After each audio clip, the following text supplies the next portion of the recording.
Herbal and ہجامہ guide میں ہمارا آج کا موضوع طبیب اور مریض کے کچھ ایسے آداب ہیں جن کا خیال رکھنا ہجامہ کرواتے وقت ضروری سمجھا جاتا ہے۔ جیسا کہ آپ جانتے ہیں، ہجامہ ایک ایسا طریقہ علاج ہے جس میں ہم انسانی جسم کے مختلف حصوں پر ہلکا سا اسکریچ کر کے ایک خاص طریقے سے کپ لگا کر خون نکالتے ہیں۔ یہ کوئی نیا طریقہ علاج نہیں بلکہ 3000 سال سے مختلف ممالک میں رائج ہے اور آج کل دوبارہ امریکہ اور یورپ میں آلٹرنیٹیو میڈیسن کے طور پر پڑھایا جا رہا ہے، بلکہ اس سلسلے میں کافی زیادہ ریسرچ بھی ہو رہی ہے۔ پاکستان میں ابھی اس سلسلے میں بہت کم کام ہوا ہے اور یہی وجہ ہے کہ غیر مستند طبیب سے ہجامہ کروانے کے زیادہ تر لوگوں کی طرف سے منفی رائے ہی سننے کو ملتی ہے۔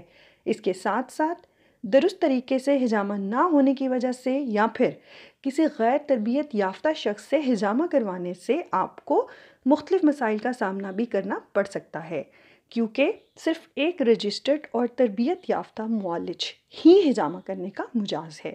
لہٰذا ہجامہ کرنے یا کروانے سے پہلے طبیب اور مریض دونوں کو ہی کچھ باتوں کا خیال رکھنا چاہیے۔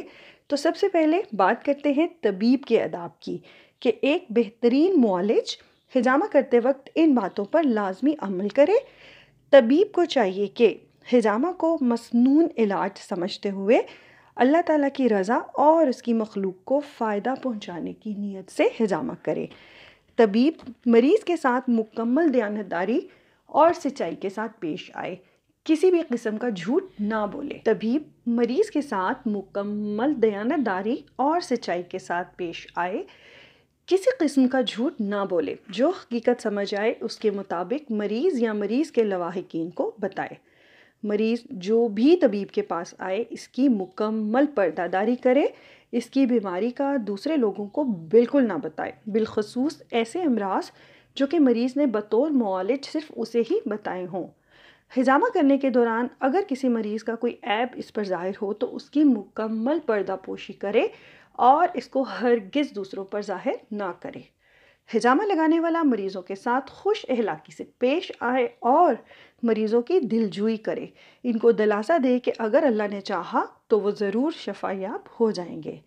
ہجامہ کرنے والے کے لیے یہ بات بے حد ضروری ہے کہ اسے اس فن میں مہارت حاصل ہو اور اس نے کسی قابل طبیب یا استاد یا کالج سے اس فن کو سیکھا ہو۔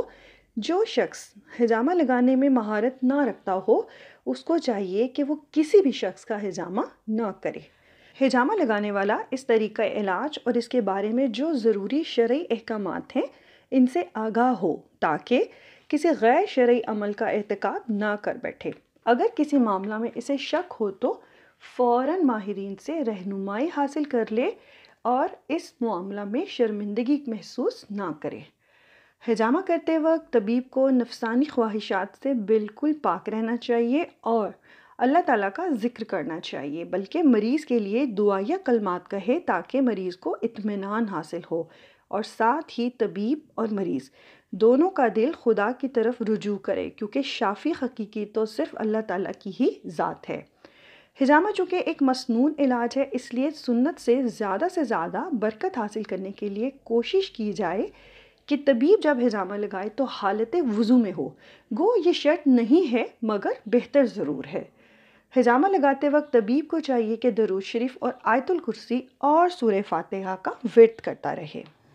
اب بات کرتے ہیں کچھ ایسے آداب یا باتیں جن کا خیال رکھنا مریض کی ذمہ داری ہے۔